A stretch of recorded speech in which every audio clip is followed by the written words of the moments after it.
मेरा नाम राजेश है और मेरे 2 बच्चे हैं। सारी जिंदगी मैंने अपने बच्चों को बहुत प्यार दिया। आखिरकार मैं बहुत बड़ा बिजनेसमैन था। अपने बच्चों को हर तरह की फैसिलिटीज और हर तरह की खुशी देकर मुझे बहुत सुकून मिलता था। आखिर ये सब कुछ मैं अपने बच्चों के लिए ही तो कर रहा था। कभी भी मैंने अपने बच्चों पर रोक टोक नहीं की थी। हमारे घर में ढेर सारे नौकर चाकर काम करते थे। ये बात तब की है जब मेरा बेटा अनुज 23 साल की उम्र का था और मेरी बेटी सौम्या 19 साल की थी। मेरी बेटी लंदन पढ़ने के लिए गई हुई थी, जबकि मेरा बेटा अपने ही शहर में रहकर अपनी पढ़ाई कंप्लीट कर रहा था, क्योंकि उसके दोस्त भी यहीं पर थे। मैं चाहता था कि अनुज जल्दी ही मेरी बराबरी पर आ जाए, मेरे काम को संभालने लगे, लेकिन अभी उसे अपनी जिंदगी को एंजॉय करना था। मैं अपने जवान बच्चों की जिंदगी में ज्यादा इंटरफेयर नहीं करता था। आखिरकार अब उनकी जिंदगी जीने की उम्र थी। वैसे भी उम्र गुजरने के बाद लोग अपने काम पर ही ध्यान देते हैं और फिर उनके पास जिंदगी एंजॉय करने का वक्त ही नहीं होता। मैं भी कुछ ऐसे ही ख्याल रखता था। मेरी पत्नी बहुत मॉडर्न ख्याल की थी। वो अपने बच्चों पर कम बल्कि अपनी दोस्तों पर ज्यादा ध्यान देती थी, लेकिन फिर भी मेरे बच्चे अपने पेरेंट्स से बराबर का प्यार करते थे। जिंदगी इसी तरह से बहुत खुशहाल गुजर रही थी। मेरी बेटी की पढ़ाई भी पूरी होने वाली थी और वो कुछ ही दिनों बाद ही इंडिया वापस आ रही थी। लेकिन अनुज अब आगे पढ़ना नहीं चाहता था। वो हमेशा अपने दोस्तों के साथ ही घूमता फिरता रहता था। कभी वो कहीं ट्रिप पर जाता तो कभी कई कई दिन तक अपने दोस्तों के साथ गायब रहता था। मैं उससे ज्यादा पूछताछ नहीं करता था, क्योंकि मैं भी ज्यादातर अपने काम में ही बिजी रहता था। ये काम मेरी पत्नी के थे कि बच्चे क्या करते हैं क्या नहीं करते, उन्हें इन बातों पर ध्यान रखना चाहिए, मगर वो तो हर बात से आजाद थी। हमारे घर में एक बहुत पुरानी नौकरानी कामिनी रहती थी। हम लोग कामिनी पर बहुत भरोसा करते थे, लेकिन अब वो बूढ़ी होने लगी थी। आखिरकार वो बहुत सालों से हमारे घर में काम कर रही थी। उसने हमारा नमक खाया था। वो हमेशा हमारे साथ वफादारी से पेश आती थी। उसकी 3 बेटियां थीं। 2 बेटियों की वो शादी कर चुकी थी। अब उसकी एक ही बेटी रह गई थी। एक बार उसने मुझसे कहा कि मालिक, मेरी बेटी घर में अकेली रहती है। मेरी बूढ़ी हड्डियों में अब इतनी जान नहीं रही कि मैं घर के काम कर सकूं। मैं चाहती हूँ कि मेरी बेटी को भी आप नौकरी पर रख लो, उसे भी कुछ पैसे दे दिया करो। आखिर उसकी भी तो एक दिन शादी होगी। आप तो जानते हो कि मेरा पति इस दुनिया में नहीं है। मुझे ही अपनी बेटियों की शादी करनी है, उनका अच्छा बुरा देखना है। मैं अपनी 2 बेटियों की शादी तो आपकी मेहरबानी से कर चुकी हूँ, लेकिन अभी मेरी एक बेटी रह गई है। अब मैं चाहती हूँ कि मैं यहाँ आकर अपनी बेटी को सारे काम समझा दूँ। मैं तो थोड़े बहुत काम कर लिया करूँगी, मगर मेरी जगह मेरे बदले के सारे काम मेरी बेटी कर लिया करेगी। आपको जिस तरह कभी मुझसे कोई शिकायत नहीं मिली, इसी तरह मेरी बेटी भी आपको कभी किसी शिकायत का मौका नहीं देगी। कामिनी की बात सुनकर मैं हंसने लगा था। मैंने उससे कहा था कि तुम्हें फिक्र करने की जरूरत नहीं है। तुम यहाँ काम पर अपनी बेटी को बेझिझक लेकर आ सकती हो और जितने पैसे तुम्हें यहाँ पर मिलते हैं उससे ज्यादा हम तुम्हारी बेटी को देंगे। मेरी बात सुनकर वो बेफिक्र हो गई थी और अगले ही दिन वो अपनी बेटी को मेरे बंगले में काम पर लेकर आ गई थी। मैंने उसकी बेटी को देखा था। वो बहुत खूबसूरत थी और कम उम्र भी थी। उसके चेहरे से मासूमियत साफ नजर आ रही थी। वो घर में आते ही सबसे पहले मेरा आशीर्वाद लेने के लिए मेरे कमरे में आई थी, क्योंकि कामिनी मुझे अपना माई बाप मानती थी। उसके पति के मरने के बाद से ही वो हमारे घर पर नौकरी कर रही थी और हमने उसका बहुत साथ दिया था। उसने अपनी बेटी को हमारे घर के सारे उसूल, काम काज सब कुछ बहुत अच्छी तरह से समझा दिया था। बाकी और नौकरों पर भी वो निगरानी किया करती थी। उसने अपनी बेटी को मेरी पत्नी से भी मिलवाया था। मेरी पत्नी उसे देखकर बहुत खुश हुई थी। उसकी बेटी को हमारे घर में काम करते हुए अब काफी दिन हो गए थे। उन्हीं दिनों हमारे घर में नौकरों के लिए काम बहुत बढ़ गया था, क्योंकि मेरी बेटी घर वापस आने वाली थी। उसके आने की खुशी में मैंने घर में एक बहुत बड़ी पार्टी अरेंज की थी,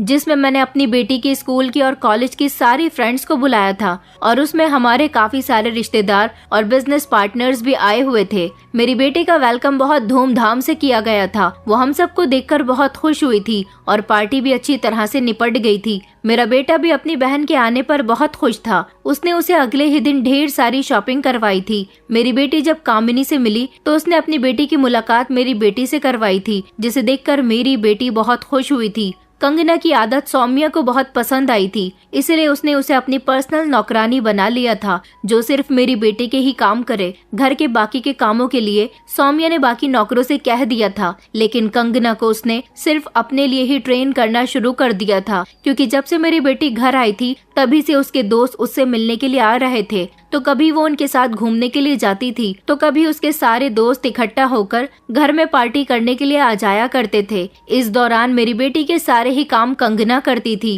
क्योंकि कंगना मेरी बेटी को बहुत समझदार लगी थी। वो उसके दोस्तों के सामने बिल्कुल भी नौकरों के जैसे बेवकूफी वाली हरकत नहीं करती थी, बल्कि बहुत संभलकर और समझदारी से उन सबके सामने आती थी। सौम्या का हर छोटा बड़ा काम कंगना ही किया करती थी और धीरे धीरे उन दोनों के बीच में दोस्ती भी हो गई थी, क्योंकि जब मेरी बेटी घर में होती तो वो अपने आप को बोर महसूस करती थी, इसलिए वो कंगना के साथ बातें करने के लिए बैठ जाती थी। मेरी बेटी अब जवान हो रही थी, लेकिन उसकी माँ को इस बात का होश नहीं था। तभी तो मेरी बेटी को कंगना से दोस्ती करनी पड़ गई थी, ताकि घर में रहकर वो बोरियत महसूस न कर सके। मैंने देखा था, एक मेरी बेटी का भाई था जो घर आता तभी अपनी बहन के साथ थोड़ी बहुत हंसी मजाक कर लिया करता था, वरना वो तो ज्यादातर अपने दोस्तों में ही बिजी रहता था। रात को देर से घर आता और दूसरे दिन दोपहर को सोकर उठता था। कामिनी की बेटी बिल्कुल अपनी माँ पर गई थी। जिस तरह से कभी कामिनी ने हमारे घर में काम के अलावा फालतू चीजों पर ध्यान नहीं दिया था,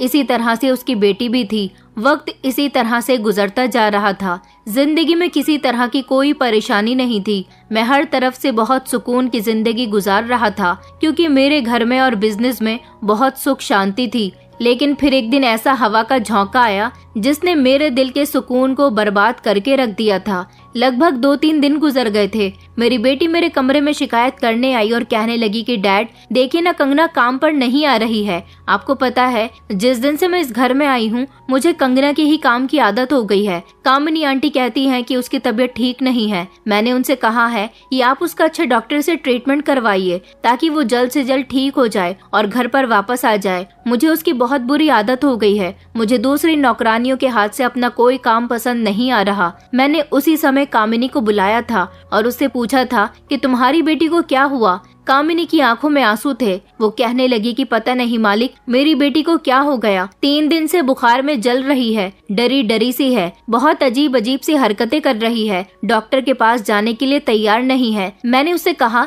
तो फिर मैं तुम्हारे घर डॉक्टर भेज देता हूँ। कामिनी कहने लगी कि नहीं मालिक, कंगना मेरी कोई बात सुन ही नहीं रही है। तो सौम्या कहने लगी कि आंटी अगर ऐसी ही बात है तो मैं आपके साथ चलती हूँ। मैं कंगना को समझाऊंगी और कहूंगी कि वो अस्पताल चले और डॉक्टर से अपना ट्रीटमेंट करवाए। मगर कामिनी ने इनकार कर दिया था और कहा था कि उसकी बेटी रो रो कर अपना बुरा हाल कर रही है। अगर उन्होंने जबरदस्ती उसका डॉक्टर से ट्रीटमेंट करवाने की कोशिश की तो वो और ज्यादा परेशान हो जाएगी। लेकिन फिर भी मैंने उसे समझाया था कि तुम अपनी बेटी को समझाने की कोशिश करो, आखिर वो कब तक बीमार रहेगी। ज्यादा तबीयत बिगड़ गई तो लेने के देने पड़ सकते हैं। शायद घर जाने के बाद कामिनी ने अपनी बेटी से डॉक्टर के यहाँ जाने की जबरदस्ती की होगी और उससे पूछा होगा कि आखिर उसे क्या परेशानी हो रही है, वो क्यों ऐसी हरकतें कर रही है, उसकी तबीयत क्यों खराब है। अगले ही दिन मेरी बेटी और मेरी पत्नी शॉपिंग पर गई हुई थी। दोपहर 1 बजे का टाइम हो रहा था। मैं उस दिन ऑफिस नहीं गया था क्योंकि उस दिन कोई फेस्टिवल था। मैंने नौकर श्यामू को बुलाया था और उससे पूछा था कि छोटे साहब क्या कर रहे हैं, वो अभी सोकर उठे या नहीं, क्योंकि जिस दिन मैं घर में होता था उस दिन मुझे अपने बेटे का देर तक सोना बिल्कुल भी पसंद नहीं होता था। इसलिए मैं बार बार नौकरों से उसके बारे में पूछता रहता था। नौकर ने कहा था कि अभी छोटे साहब नहीं उठे हैं। वो इतना कहकर वहाँ से चला गया था। जब कामिनी चिल्ला चिल्लाकर रोते हुए घर के अंदर दाखिल हुई थी, उस समय मैं हॉल में बैठा हुआ था। मेरे पास मेरा लैपटॉप था। मैंने कामिनी को इस तरह रोते हुए देखकर जल्दी से अपना लैपटॉप बंद कर दिया था। वो अपने साथ अपनी बेटी को भी लेकर आई थी। उसकी बेटी की हालत बहुत बुरी हो रही थी। उसे देखकर लग रहा था कि वो न जाने कब से बीमार है। वो बेहद कमजोर हो चुकी थी। इस पूरे 1 हफ्ते वो हमारे घर पर नहीं आई थी। उसे देखकर ऐसा लग रहा था जैसे मैंने उसे बहुत समय के बाद देखा है, क्योंकि उसके चेहरे का रंग भी काला पड़ चुका था। न जाने वो कौन सा सदमा अपने दिल से लगाए बैठी थी। मैंने कामिनी से कहा कि क्या हुआ कामिनी, क्यों रो रही हो। वो मेरे पैरों में गिर गई और रोते हुए कहने लगी कि मालिक गजब हो गया, मेरा सब कुछ बर्बाद हो गया, मेरी बेटी की जिंदगी तबाह हो गई। मैंने अपने पैर उसके हाथों से छुड़ाए थे और उसे कहा था कि अब बताओ भी क्या हुआ है, इस तरह शोर मचाने की क्या जरूरत है, और रोना बंद करो और तसल्ली से बताओ कि क्या हुआ है। उसके शोर मचाने पर घर की और 2-3 नौकरानियां अभी वहां आकर खड़ी हो गई थी। वो कहने लगी कि मालिक मेरी बेटी की इज्जत के साथ खिलवाड़ हुआ है। उसकी बात सुनकर तो मेरे होश ही उड़ गए। गए थे। मैंने कहा, ये तुम क्या कह रही हो? उसने अपनी बेटी का हाथ पकड़कर मेरे आगे किया और कहने लगी कि देखो इसकी हालत इसी वजह से हुई है क्योंकि इसकी इज्जत के साथ खेला गया है। मैंने कहा, कौन है वो इंसान जिसने तुम्हारी बेटी की यह हालत की है? बताओ मुझे, मैं उसे छोड़ूंगा नहीं। वो कहने लगी कि मालिक, मैं आपके आगे हाथ जोड़ती हूँ, मेरी बेटी को इंसाफ जरूर देना। इसके साथ ज्यादती करने वाला इंसान कोई और नहीं बल्कि आपका बेटा है। छोटे साहब ने इसे कहीं मुंह दिखाने लायक नहीं छोड़ा। जब उसने मुझे ये बात कही तो उसके शब्द मेरे कानों को चीर कर मेरे दिमाग तक पहुंचे थे और मेरे दिमाग को एक जोरदार झटका लगा था। वो बार बार रो रो कर कह रही थी कि मेरी बेटी के साथ ऐसा करने वाला इंसान आपका बेटा ही है। छोटे मालिक ने उसकी इज्जत खराब की है। एक हफ्ते पहले वो छोटे मालिक के कमरे में सफाई करने के लिए गई थी, मगर जब उसने देखा कि छोटे मालिक सो रहे हैं तो वो वहाँ से वापस आ रही थी जब छोटे मालिक ने उसे आवाज देकर काम के बहाने से वापस कमरे के अंदर बुला लिया। उन्होंने कमरे का दरवाजा बंद करने के बाद मेरी बेटी के साथ जबरदस्ती की और उसे डराया धमकाया कि वो इस बारे में किसी को ना बताए। मेरी बेटी मासूम है। छोटे साहब ने उसका इस्तेमाल करने के बाद उसे छोड़ दिया। ये इस सदमे को बर्दाश्त न कर सकी और तभी से ही बीमार है। मैं इससे बार बार पूछ रही हूँ कि तुझे क्या परेशानी है। डर की वजह से ये डॉक्टर के पास भी नहीं जा रही थी, मगर आज मैंने इसे अपनी कसम दी और पूछा कि क्या बात है, तू ऐसी क्यों हो गई है, तू क्यों रोई जा रही है? तो इसने मुझे सब कुछ बताया।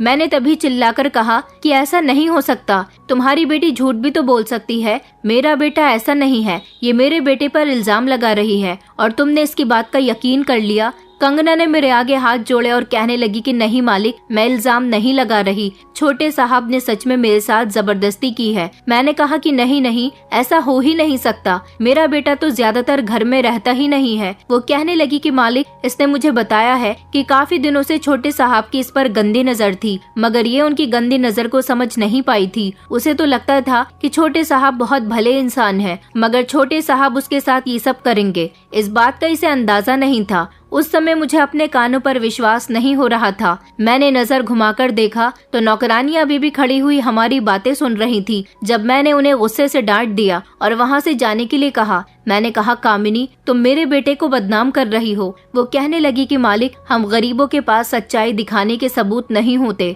हमारे लिए तो हमारी इज्जत ही हमारी बहुत बड़ी दौलत है। मेरी बेटी के साथ ऐसा हुआ है तभी मैं आपसे कह रही हूँ, वरना मैंने आपका सारी जिंदगी नमक खाया है। मैं आप पर और आपके परिवार पर कभी कोई गलत इल्जाम नहीं लगा सकती। मेरे तो दिमाग की सारी नसें फटने लगी थी, मेरा सर दर्द करने लगा था कि आखिर ये हो क्या रहा है। तभी मैंने अपने बेटे को आवाज लगाई थी। वो ऊपर वाले पोर्शन में था, इसलिए उसे मेरी आवाज नहीं गई तो एक नौकर घबराकर मेरे बेटे को उसके कमरे में जगाने के लिए चला गया था। जब मेरा बेटा कुछ ही मिनट के बाद मलती हुई आंखों से नीचे आया तो मैंने अपने बेटे से कहा था कि क्या तुमने कामिनी की बेटी की इज्जत खराब की है? मेरी बात सुनकर तो मेरा बेटा ऐसे रिएक्शन देने लगा था जैसे वो इस बारे में कुछ जानता ही नहीं हो। उसने कहा, डैड, आप तो जानते हैं कि मैं घर में कितना कम रुकता हूँ, ऐसा तो पॉसिबल ही नहीं है और ये लड़की मुझ पर इल्जाम लगा रही है, ऐसा नहीं हो सकता। कामिनी के साथ साथ उसकी बेटी भी मेरे पैरों में गिर गई और वो कहने लगी कि मालिक, मैं भगवान की कसम खाकर कहती हूँ कि छोटे साहब ने ही मेरे साथ जबरदस्ती की है। मैं चीख रही थी, चिल्ला रही थी, उनसे बार बार कह रही थी कि वो मुझे जाने दे, मुझे छोड़ दे, मगर उन्होंने मेरी एक न सुनी। मैं झूठ नहीं बोल रही और न ही मेरी माँ झूठ बोल रही है।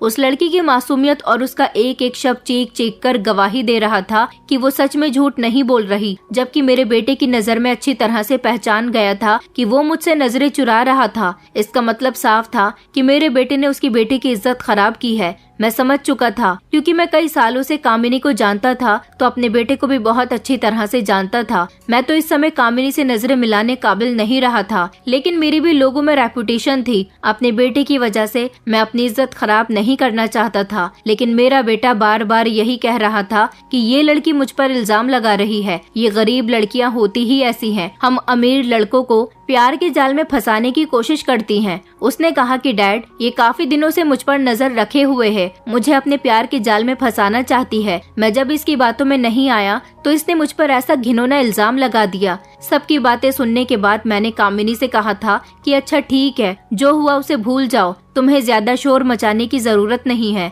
तसल्ली से मेरी बात सुनो, मुझे बताओ अब तुम क्या चाहती हो। उसने कहा कि मालिक, भला मैं आपसे क्या चाहूंगी, मेरी बेटी के साथ इतना बड़ा हादसा हो गया, इसकी कहीं और शादी भी नहीं हो सकेगी। अगर कहीं इसकी शादी हो भी जाती है तो इसके पति को पता चल जाएगा कि मेरी बेटी शादी से पहले ही अपनी इज्जत खो चुकी है, इसका घर नहीं बस सकेगा। मैं आपके आगे हाथ जोड़ती हूँ, आपके पैर पड़ती हूँ, मेरी बेटी की शादी छोटे साहब के साथ करवा दीजिए, क्योंकि इस परेशानी का एक यही इकलौता हल है। उसकी बात सुनकर मैंने चौंक कर उससे कहा था, ये तुम क्या कह रही हो? इसका मतलब ये हुआ कि तुम अपनी बेटी को इस घर की मालकिन बनाना चाहती हो। मैं अपनी बेटी की शादी कभी भी तुम्हारी बेटी के साथ नहीं करवा सकता। तुम जानती भी हो कि मेरा बेटा ओबराय मल्टीनेशनल कंपनी का इकलौता वारिस है, और ये लड़की क्या है, एक मामूली सी नौकरानी की बेटी जिसकी कोई औकात भी नहीं है। तुम्हारी बेटी के साथ मेरे बेटे का कोई जोड़ नहीं है। कामिनी कहने लगी, मगर मालिक, मेरी बेटी से शादी कौन करेगा? मैंने कहा, मेरे बेटे के साथ तुम्हारी बेटी की शादी नहीं होगी, तुम अपनी बेटी की शादी जहां मर्जी चाहे कर दो। वो कहने लगी, मगर ये तो आपको करना ही होगा, आखिरकार आपके बेटे ने मेरी बेटी की इज्जत खराब की है, मेरी बेटी किसी को मुंह दिखाने लायक नहीं रहेगी। मैंने कहा, अगर मैंने तुम्हारी बेटी को अपने घर की बहू बना लिया तो मैं किसी को मुंह दिखाने लायक नहीं रहूंगा। निकल जाओ अभी और इसी वक्त, इससे पहले कि मैं पुलिस को बुला लूं। मैं तुम्हारी बेटी पर चोरी का इल्जाम लगाकर उसे जेल भेज सकता हूं। मैं कोई गलत कदम ना उठाऊं इससे पहले तुम यहाँ से चली जाओ। मेरी बात सुनकर वो दोनों माँ बेटी फूट फूट कर रोने लगी थी। तभी कंगना ने कामिनी से कहा कि माँ, मैंने तुमसे कहा था ना कि इन अमीर लोगों के सीने में दिल नहीं होता। आप तो कहती थी कि मालिक बहुत अच्छे हैं, हम गरीबों के बारे में बहुत सोचते हैं, मगर यहाँ तो मालिक पहले अपने बेटे के बारे में सोचेंगे। कामिनी दोबारा से मेरे पैर पकड़ने आ रही थी जब मैं पीछे हट गया। उसने अपनी बेटी से कहा कि तुम बिल्कुल ठीक कह रही हो। उसने मेरी तरफ देखकर कहा कि मालिक, मुझे आपसे ऐसी उम्मीद नहीं थी। आपने मेरी बेटी के साथ नाइंसाफी की है। आपका किया आपके आगे जरूर आएगा। मेरी बेटी की जिंदगी बर्बाद करके आपको और आपके बेटे को क्या मिला? मैं तो गरीब औरत हूँ, ये सब कुछ झेल जाऊंगी, मगर आप तो अमीर आदमी हो। जब एक दिन यही सब कुछ आपकी बेटी के साथ होगा तो आपसे बर्दाश्त भी नहीं होगा। तब आपको मेरी तकलीफ का अंदाजा होगा कि मैं अपनी बेटी की परेशानी से कितनी बड़ी तकलीफ से गुजर रही हूँ। आप दोनों ने मेरी बेटी के साथ अच्छा नहीं किया, एक दिन आपकी बेटी के साथ भी ऐसा ही होगा। आपको मेरी बद्दुआ जरूर लगेगी। ये कहकर वो रोती हुई मेरे घर से निकल गई थी, मगर मुझे उस पर बहुत अफसोस हो रहा था। उनके जाने के बाद मेरा बेटा कहने लगा कि डैड, कामिनी आंटी और उनकी बेटी की सारी हकीकत आज आपके सामने खुलकर आ गई। इसलिए तो कहते हैं कि नौकरों को ज्यादा सर पर चढ़ाकर नहीं रखना चाहिए। तभी मैं पीछे पलटा और मैंने अपने बेटे के गाल पर एक जोरदार थप्पड़ मार दिया था। मैंने उससे कहा कि सच क्या है ये मैं बहुत अच्छी तरीके से जानता हूँ। मुझे शर्म आती है तुम्हें अपना बेटा कहते हुए। मैंने आज तुम्हें बचा लिया सिर्फ इसीलिए क्योंकि मैं उसकी बेटी को अपने घर की बहू नहीं बना सकता था। दिख तो मुझे भी रहा है कि मैंने कंगना के साथ नाइंसाफी की है और तुमने उसकी इज्जत खराब की है। तुम्हारे पास अभी भी वक्त है, सुधर जाओ। ये तुम्हारी पहली और आखिरी गलती होनी चाहिए और आगे तुमसे किसी भी तरह की कोई गलती हुई तो मैं तुम्हें घर से निकाल दूंगा। मेरा बेटा अपना गाल पकड़कर खामोशी से वहाँ से चला गया था, क्योंकि वो समझ गया था कि मैंने सारा सच जानते हुए भी अपने बेटे की ही साइड ली थी। सारी रात में सुकून से सो नहीं सका था। मुझे कामिनी और उसकी बेटी की फिक्र हो रही थी।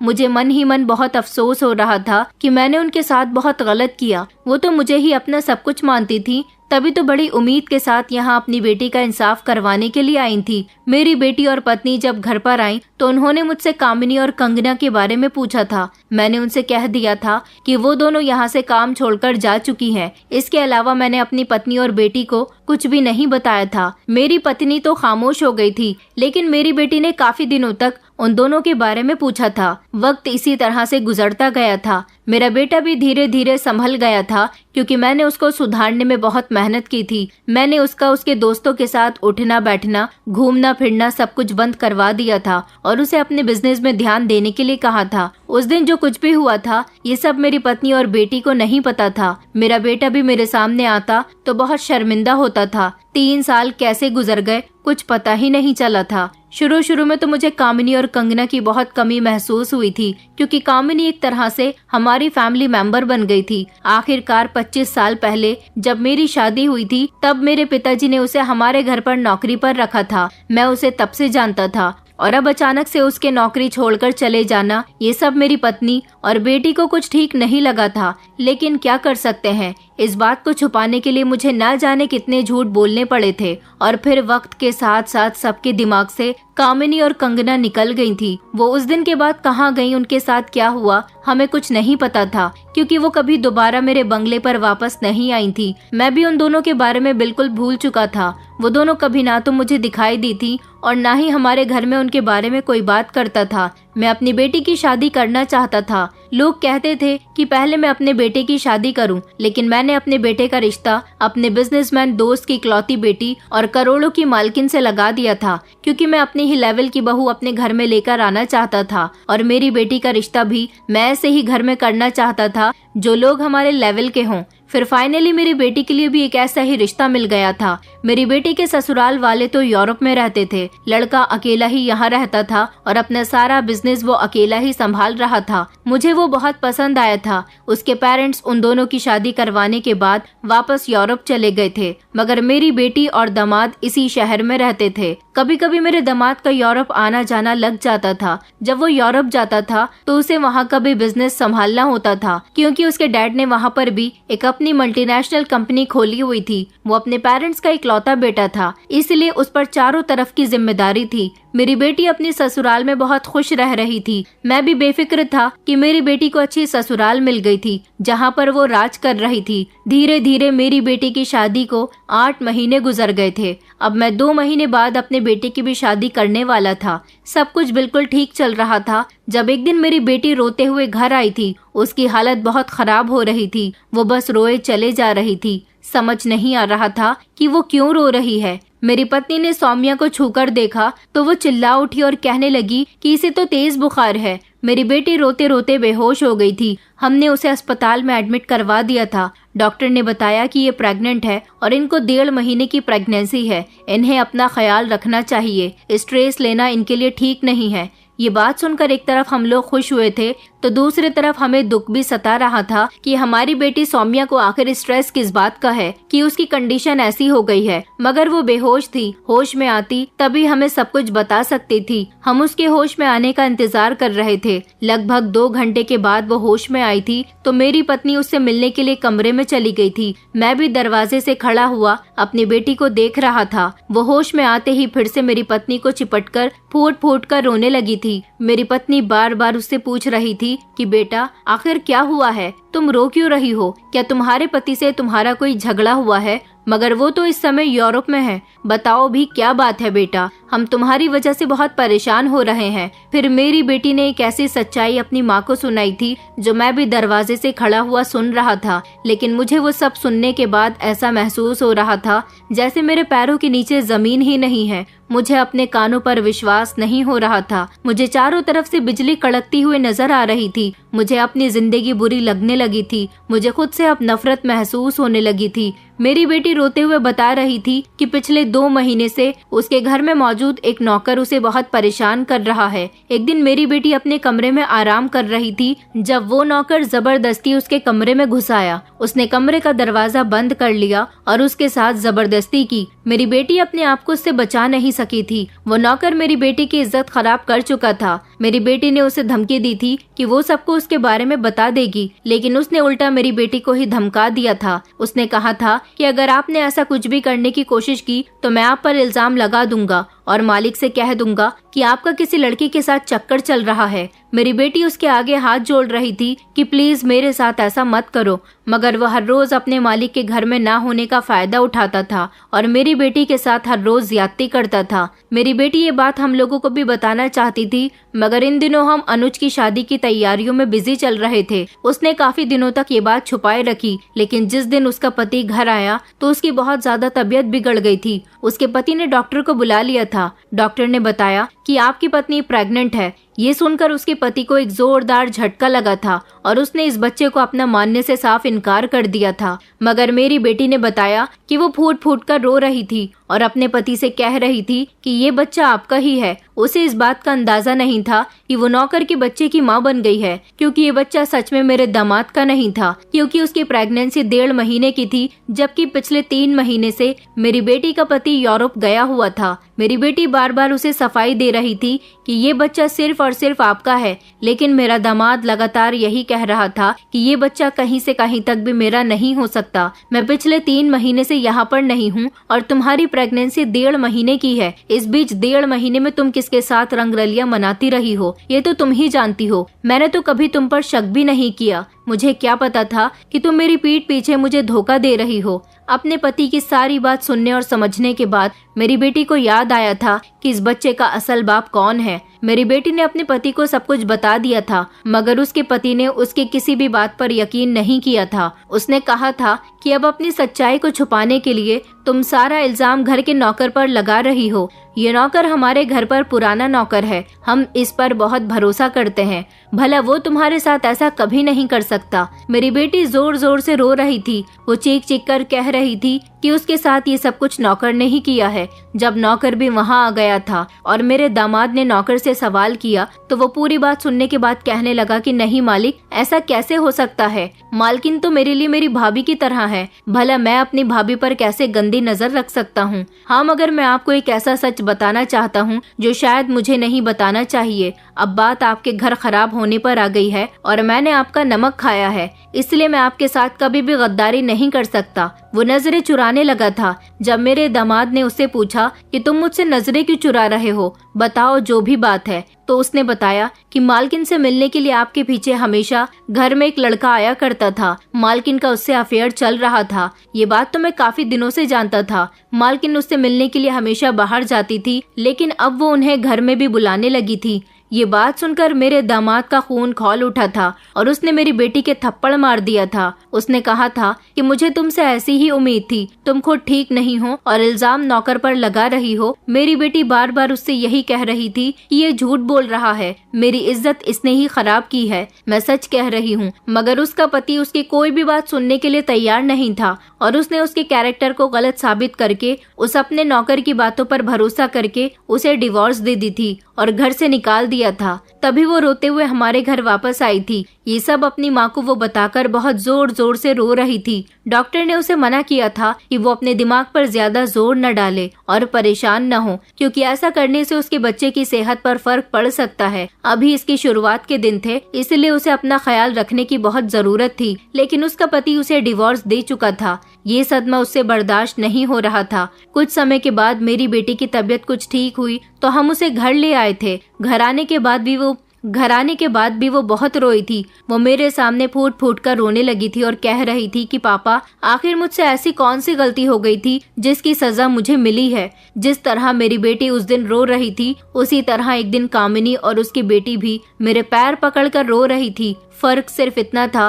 कि वो दोनों मुझसे इंसाफ की उम्मीद लगा रही थी, जबकि मेरी बेटी मुझसे सवाल कर रही थी कि आखिर उसे किस जुर्म की सजा दी गई है। इन 3 सालों में मुझे कभी कामिनी और कंगना की याद नहीं आई थी, लेकिन आज अपनी बेटी की ऐसी हालत देखकर मुझे रियलाइज हुआ था कि कुछ समय पहले मैंने उन दोनों के साथ भी बहुत गलत किया था। कामिनी की बेटी भी कुछ इसी तरह की हवस का शिकार हुई थी और ऐसा करने वाला मेरा बेटा था। मेरा बेटा भी आज अपनी बहन की हालत देखकर बहुत शर्मिंदा हो रहा था। मैंने अपनी बेटी को थामा था और उसे कहा था कि गलती तुमसे नहीं, बल्कि गलती मुझसे और तुम्हारे भाई से हुई है। उसने और उसकी मम्मी ने चौंक कर मुझे देखा था, जिसकी सजा मेरी बेटी को दी गई थी, मगर मेरी बेटी की कोई गलती नहीं थी। मैंने 3 साल पहले हुए उस हादसे के बारे में उन दोनों माँ बेटी को बताया तो उन्हें अपने कानों पर विश्वास नहीं हो रहा था। मेरा बेटा ये सब सुनकर नजर झुकाकर खड़ा हो गया था, क्योंकि वो आज अपनी बहन के सामने नजर मिलाने काबिल नहीं रहा था। सौम्या अपने भाई के पास गई और कहने लगी कि भैया,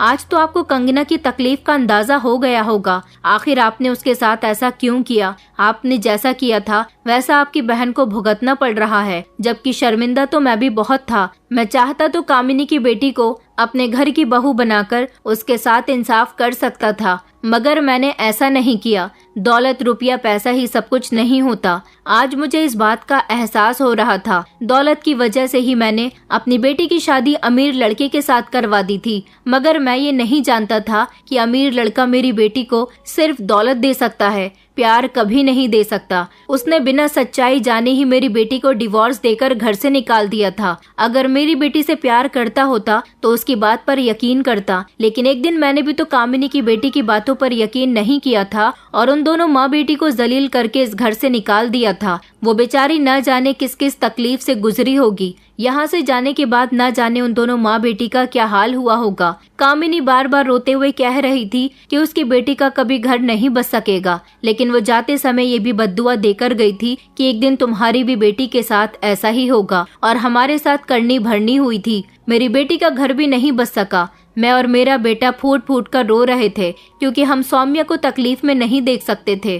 सौम्या बहुत बड़ी मुसीबत में फंस गई थी। ये बच्चा उस नौकर का था, वो उसका नाजायज बच्चा था, इसलिए वो उसे जन्म नहीं देना चाहती थी, लेकिन वो उसके शरीर में पल रहा था, वो कुछ नहीं कर सकती थी। मेरी बेटी ने आत्महत्या करने की भी कोशिश की थी। हमने बड़ी मुश्किल से अपनी बेटी को समझाया था। मेरे दिल को कहीं भी सुकून नहीं मिल रहा था। मैं अपनी गलती का पश्चाताप करना चाहता था। मैंने भगवान से रो रो कर प्रार्थना मांगी थी कि कोई आसान रास्ता निकाल दे ताकि मेरी बेटी की जिंदगी भी आसान हो जाए और मेरे दिल को भी सुकून मिल जाए। मुझे कामिनी और कंगना की बेहद याद आ रही थी। मेरा मन कर रहा था कि वो दोनों मेरे सामने आ जाएं और मैं उनसे माफी मांग लूं। जिस तरह एक दिन वो दोनों मेरे पैरों में गिरकर मुझसे इंसाफ की गुहार लगा रही थी, इसी तरह मैं उन दोनों के पैरों में गिरकर उनसे कहूं कि वो मुझे माफ कर दें, ताकि मेरी बेटी जिस परेशानी से जूझ रही है वो भी उस परेशानी से निकल जाए। मैंने बड़ी मुश्किल से उन दोनों को ढूंढ निकाला था क्योंकि वो अपना पुराना घर छोड़कर कहीं चली गई थी। वहाँ के लोगों ने बताया था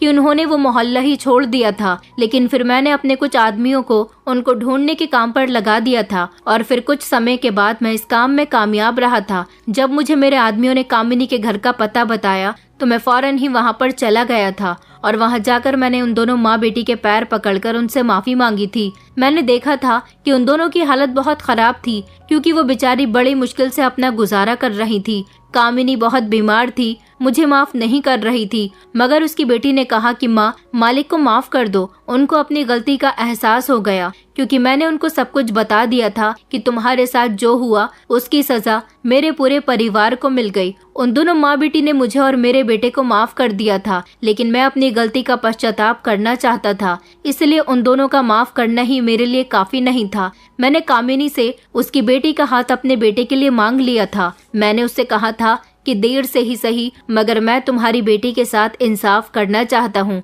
उसे अपने घर की बहू बनाना चाहता हूँ, क्योंकि कामिनी की बेटी की अभी तक शादी नहीं हुई थी। मेरी बात सुनकर उसने मेरी बात मान ली थी क्योंकि उन दोनों के हालात बहुत ज्यादा खराब थे। कामिनी को इलाज की सख्त जरूरत थी। उन लोगों पर तो खाने के लाले पड़े हुए थे और ऐसे हालात उनके आगे सिर्फ और सिर्फ मेरी और मेरे बेटे की वजह से आए थे। हम ही ने उनको बर्बाद कर दिया था और फिर अब मैं ही उन लोगों की जिंदगी में दोबारा से सुकून और आराम लाना चाहता था। मैंने कामिनी को अस्पताल में भर्ती करवा दिया था और उसके सामने ही अनुज ने कंगना की मांग में सिंदूर भर दिया था, जिस पर कामिनी को बहुत खुशी हुई थी। अब मेरे दिल को भी कुछ सुकून आया था, लेकिन जब मैं अपनी बेटी की तरफ देखता तो बहुत परेशान हो जाता था क्योंकि मेरी बेटी की कंडीशन एक जिंदा लाश की जैसी हो गई थी। उसकी तबीयत ज्यादा खराब रहने की वजह से उसका मिसकैरेज हो गया था। बच्चे से तो मेरी बेटी की जान छूट गई थी क्योंकि वो इस नाजायज बच्चे को जन्म नहीं देना चाहती थी। मैं सौम्या की तरफ से बहुत परेशान था,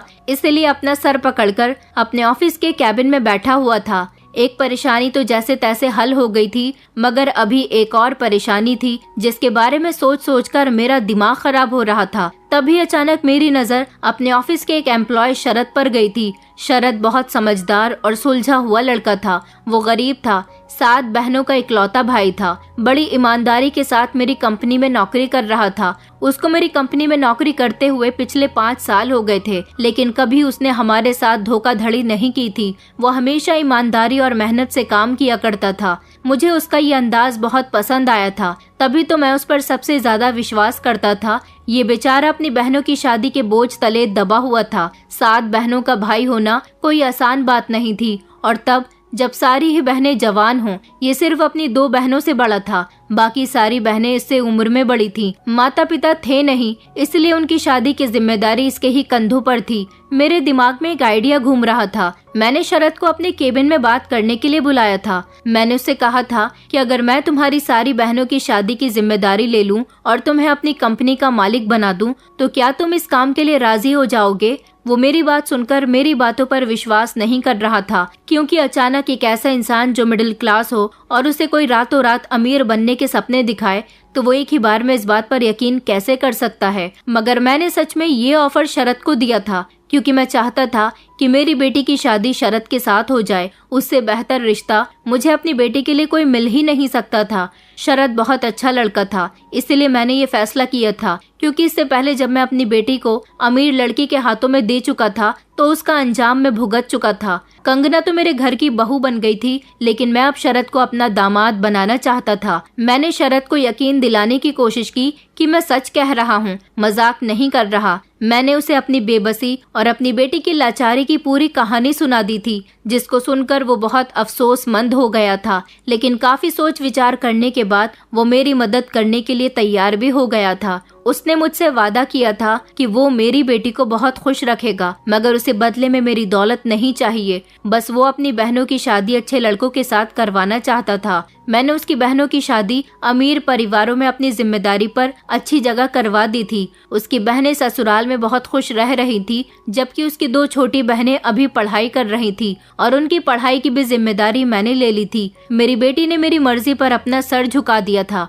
उसने शरद के साथ शादी तो कर ली थी, मगर वो इस रिश्ते से खुश नहीं थी। लेकिन शादी के बाद जब शरद ने उसे बहुत सारी खुशियां दी, तो वो भी बहुत खुश रहने लगी थी। जो खुशी उसे अपने पहले पति से नहीं मिली थी, वो खुशी उसे अब शरद से मिली थी, और इस तरह मेरी बेटी का भी घर बस गया था। मगर मुझे ये बात रियलाइज हो गई थी कि जैसी करनी वैसी भरनी। इंसान जो करता है उसका बदला उसे दुनिया में ही मिलकर रहता है। अपने बेटे को कभी भी गलत काम करने पर बढ़ावा ना दें, बल्कि अपने बेटे को समझाएं और जो गलती आपके बच्चे करते हैं उसे सुधारने की कोशिश करें, क्योंकि अपनी औलाद के ऐब छुपाकर आप अपने बच्चों के लिए मुसीबत मोल ले रहे हैं। ऊपर वाला सब कुछ देख रहा है, वो दुनिया में ही इंसाफ करने वाला है। दोस्तों, उम्मीद करती हूँ आपको हमारी कहानी पसंद आई होगी। कहानी पसंद आई है तो वीडियो को लाइक करें, चैनल पर नए हैं तो चैनल को सब्सक्राइब करें, और हाँ, नोटिफिकेशन बेल को जरूर दबाएं ताकि अगली अपडेट सबसे पहले आपको मिले।